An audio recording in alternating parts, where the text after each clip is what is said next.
দুর্ঘটনার কবলে পড়া কাঞ্চনজঙ্ঘা এক্সপ্রেসের নবদ্বীপের একটি পরিবার প্রফুল্লনগর মাঠের বাড়িতে ফিরে দুপুরবেলা 2টো নাগাদ তীব্র ভয়াবহতার বর্ণনা দিলেন পরিবারের একাধিক সদস্যরা। সোমবার সকালে শিলিগুড়ির কাছে দাঁড়িয়ে থাকা শিয়ালদহগামী ডাউন কাঞ্চনজঙ্ঘা এক্সপ্রেসের পেছনে সজোরে ধাক্কা মারে একটি মালগাড়ি। ঘটনায় মৃত ও আহতের সংখ্যা একাধিক। অপরদিকে অন্যান্যদের পাশাপাশি দুর্ঘটনার কবলে পড়া কাঞ্চনজঙ্ঘা এক্সপ্রেসে আগরতলা থেকে নবদ্বীপের বাড়িতে ফিরছিলেন শিশুসহ একটি পরিবার। দুর্ঘটনার কবলে পড়ে তারাও কম বেশি আহত হন। কি জানালেন তারা, শুনুন। খুবই ভয়ানক।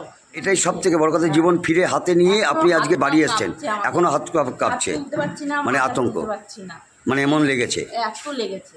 আমি তো যে রুগীটা আলাদা হয়ে গেছে তার পাশের বাথরুমে আমি ছিলাম, তখন বাথরুমের মধ্যে ছিলাম, মানে যখন এত বিকট আওয়াজ আর এত ঝঙ্কানি, মানে আমি এইদিকে ঢুলছি এইদিকে ঢুলছি, এমন এতই ছিল। আমার বাচ্চাটা ওপর থেকে পড়ে গিয়ে মাথায় লেগেছে। নবদ্বীপের ওই পরিবারটি দুর্ঘটনাস্থল থেকে প্রথমে মালদা টাউন, পরে মালদা টাউন থেকে বালুরঘাট এক্সপ্রেসের ট্রেনে করে সোমবার গভীর রাতে নবদ্বীপ ধাম স্টেশনে নেমে বাড়িতে পৌঁছান শিশুসহ 8 সদস্যের ওই পরিবার। পাশাপাশি মঙ্গলবার দুপুরে দুর্ঘটনার কবলে পড়েও সাক্ষাৎ মৃত্যুর মুখ থেকে ফিরে আসা ওই পরিবারটির সঙ্গে দেখা করলেন এবং দেখা করার পাশাপাশি মঙ্গল কামনা করেন 24 নম্বর ওয়ার্ডের কাউন্সিলর পারুল দেবনাথ। আগরতলা থেকে। আগরতলায় কি বেড়াতে গিয়েছিলেন? হ্যাঁ, কতজন গিয়েছিলেন আপনারা? আমরা মোট দলে ছিলাম 13 জনা। 13 জনা। 13 জনের মধ্যে 3, 4, 5 জন আগরতলাই আছে। আচ্ছা, আমরা 8 জন এখানে আসছিলেন কাঞ্চন। আমরা S5।